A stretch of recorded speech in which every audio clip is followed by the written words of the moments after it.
Power. Once again, this is Brother Psyche, and today's build is going to be called the Scales of Information Development. Now, this build is going to be broken down into 3 separate videos because it'll be too long to put in one video. So I'm going to start you like this. I called, and look at how I described it. I called it a build. See, in the culture and the community of builders are people that seek knowledge and seek to utilize that knowledge. We call it building. We call the process of gaining and acquiring and the utilization of knowledge, we call it building, because the word build literally means to take separate parts and make them one composite whole in order to create a new structure. That's what the word build means. What we're talking about is the utilization of knowledge, wisdom, and understanding, and bringing them together to create a new house of knowledge, because we understand that all human beings are created free. The only thing that limits your freedom is your ignorance or your lack of knowledge. So in order to move closer to freedom, then you have to acquire the proper knowledge to free your mind from limited thinking. So that's the way we view this thing in building. And the Scales of Information Development is a great structure to utilize toward that freedom. So we're going to get right into it after the intro, give you a little time to get your cup of coffee, whatever it is you like to do when you watch YouTube videos. So after the intro, let's build on it.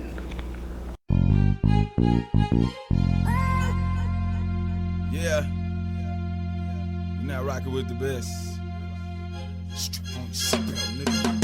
It's been a long time coming that a change gonna come. Yeah, all they gotta do is follow me, man.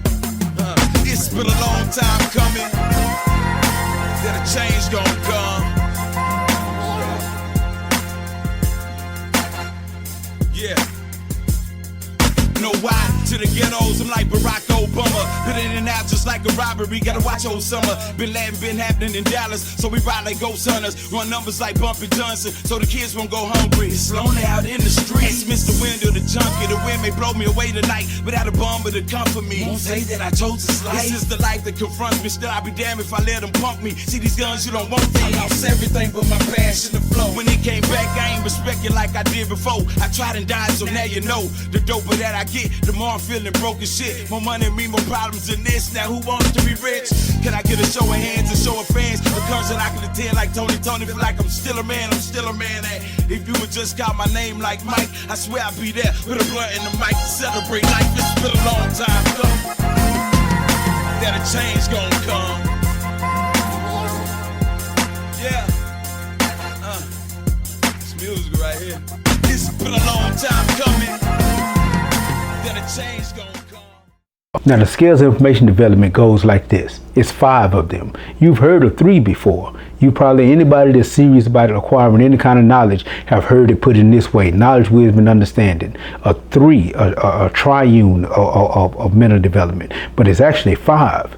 There are 5. The first 2 are least active, so they're rarely mentioned. But the 5 is actually data, information, knowledge, wisdom, and understanding.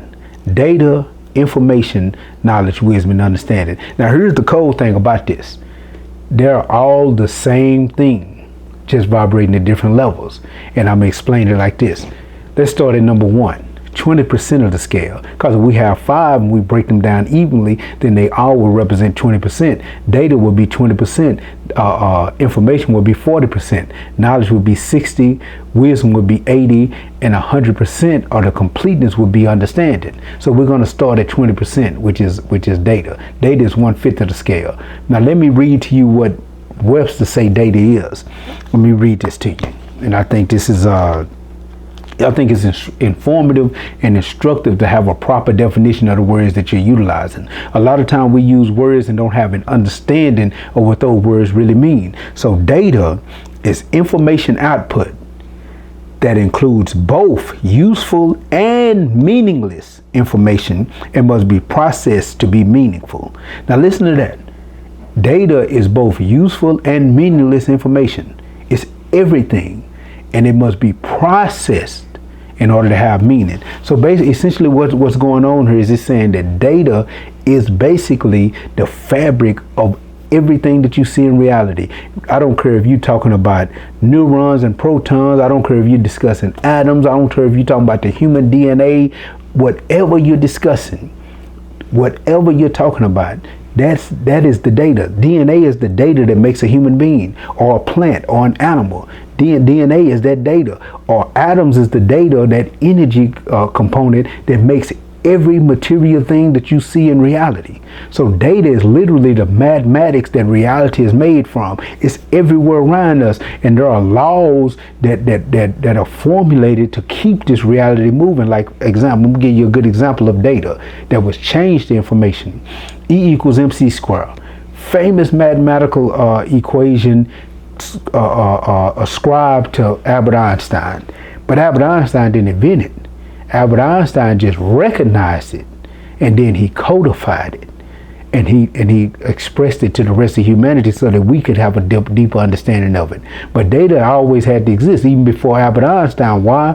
Because the formula itself is telling you how energy becomes matter and how matter becomes energy, and there is no way Albert Einstein, being a material being, could have created the very formula that was needed to create him.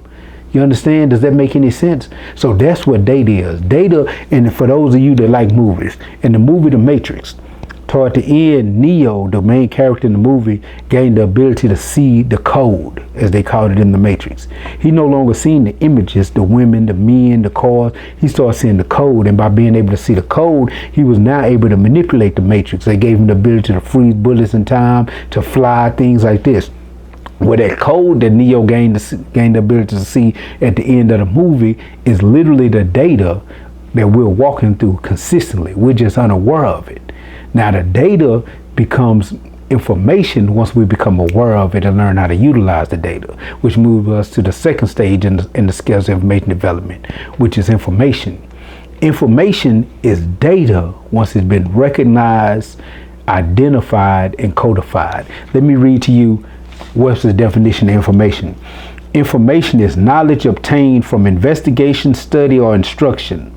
Now I want you to look at the breakdown I just gave for data. Rewind the video if you have to and listen to the way I just explained data. Now understand that information is data recognized, interpreted, and quantified. That's what data is. What I'm talking about right now is information, because I've taken data, this scales information development. I don't believe I created this. I don't believe I made it up, because it's too clear. I just recognized it, identified it, and I'm making it intelligible for human use. So I turned it from data to information. Our minds have always operated like this, but when we create blueprints, they're like ice trays. They give us a way to actually look at things clearly and gain a deeper comprehension for things. So that's the difference between data and information. Data and information are the same things, just understood or interpreted in a different way. Data is that information that's there regardless of whether you understand and comprehend it or not. Information is once somebody has come into our realm of existence and recognized the data, they then explain the data in a way that turns it from data to information so that we can gain a deeper comprehension of the data itself. For example, pi, the golden mean in mathematics. I already said E equals mc squared, the law of relativity. All of this is data. But once it became these laws or these doctrines, they became information. Then we move to the next stage, which is knowledge. Now I'm gonna use an old cliche about knowledge. You've heard it before that it says knowledge is power. And here's why. Knowledge is information. Once you learn how to utilize information to change your reality, then it becomes knowledge. Once you learn how to take that information and then utilize it in a way that changes things around you, then it becomes knowledge, because knowledge is power. Power is knowledge. Why? Because power is the ability to bring about a result. And the more knowledge you have, the more results you're able to bring about. I remember one time I was in a carpentry class, and I was just learning carpentry. I had never built anything a day in my life. But there was a guy who told me later that his father had taught him carpentry growing up. So carpentry was second nature to him. Well, I had to grab the book, the information, and read the instructions in order to build a bench. This guy was able to just from the top of his head take wood, nails, and hammer and build a bench from Jump Street. No measurements, nothing. He just knew how to do it. So that knowledge had become a part of him, and he was able to utilize his information and change his reality, turn wood into a bench. And that's what makes it turns information into knowledge. Knowledge is active, while information can be inactive. You have met a lot of people probably a lot of times in your life that's extremely smart. Oh, they can riddle all kind of ideas. The earth is 196,140,000 square miles. They can kick all kind of stuff, but it's jeopardy knowledge because they don't know how to utilize their knowledge to change their own situations. You done seen it. You be like, man, that person is so smart. She's so intelligent. He's so intelligent, but they can't use that knowledge in their own life. So that's the difference between knowledge and information. Next, fourth on the scales of information development is wisdom. Wisdom is high. It's 80% of the scale. So when people have gotten to wisdom, they're at a high level, even though it's not the complete level. But wisdom is once your knowledge becomes instinctual. Think about what I just said. Wisdom is once your knowledge becomes instinctual, once your knowledge becomes a part of who you are, once it becomes a habitual reaction to everything in life. Once your knowledge becomes that, then is your wisdom. Because wisdom is how you talk, how you move, how you walk, how you act, how you behave, and how you respond to life. That's the difference between knowledge and wisdom. Wisdom becomes an active part of you. Wisdom is a reflection of your knowledge. I can't see what you know. There's no way I can do it.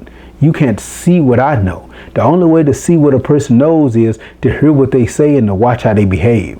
That is their wisdom. That is their wisdom or their knowledge in action. Think about this. I hate to use something this base, but think about the last time you went to the restroom to take a leak. You didn't have to think about that, even though a thought process is taking place, but you have done it so long and so much that it's just second nature. And that's what wisdom is. Wisdom is once your knowledge becomes so instinctual that you react and respond to life with your knowledge in the same way that you go to the restroom. That's what separates wisdom from knowledge. It's your natural action. And then last but not least on the scales of information development, 5 or the scale of 100% is understanding. Understanding, let me read, and I meant to read wisdom, I didn't, but let me read understanding to you. Webster says understanding is to grasp the nature, significance, or explanation of a thing. The etymology of the word literally means to stand under. Literally. So think about what we're saying when we're thinking about something we can stand under. If we're standing there, if it's raining outside and I open the umbrella, I can stand under the umbrella to keep from getting wet. And that's what your understanding does for you. It gives you something that you can stand under, something that's firm, something that's solidified. And that's what understanding represents. Understanding is when you have a clearer vision and of knowledge itself in your mind, that you can explain it and paint a picture in a way to put that clear vision in somebody else's mind. When you can just dictate it and describe it in such a way that another person can start walking the scales of information development from data all the way to understanding, then you are a person of understanding. Have you ever heard someone say, I see what you're saying? That person doesn't literally see the words coming out of your mouth. To literally see the words that's coming out of your mouth, that person will literally have to be able to see atoms move across atoms. That's not what they're saying. They're saying that what you've said or what you have explained has painted a clear vision in their mind, so therefore they understand, they can grasp. And the first word in the definition was to grasp. It says to grasp the nature, significance, or explanation of a thing. What does it mean to grasp? This is what grasp means, that I can grab hold of it. And if you can grab hold of something, then you can control it. You can dictate what it does. Understanding deals with grabbing hold of something with your mind, comprehending it. And by grasping it in that way, you're able to take that ideal and dismantle it, or bring it back together, or put it with other ideas. A true evidence of someone with understanding, usually people with understanding, they create philosophies, they write books. Some of the world's major religions was based off men's understanding. So they create a blueprint, a codification that another person can follow in order to develop their understanding. But those are the 5 in the scales of information development: data, information, knowledge, wisdom, understanding. Now there are 2 more lessons I'm gonna give in this series. The second one deals with where you're at on the scale and what that makes you as a person. For instance, if you're on the stage of data and that's the only level you've made it to, then you're the masses of the people. The masses of the people are deaf, dumb, and blind. They're followers. They're easy to be led astray, hard to be led correctly. But there are four more. There's the masses.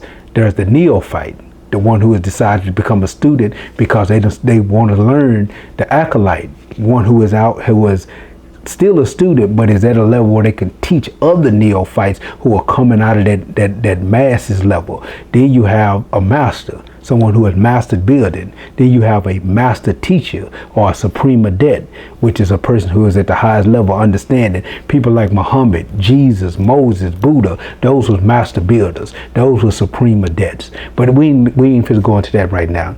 Hopefully you enjoyed the video. Hopefully it made sense. I try not to make it too difficult to comprehend, but if not, go back and look at the video again. Peace and power. Welcome to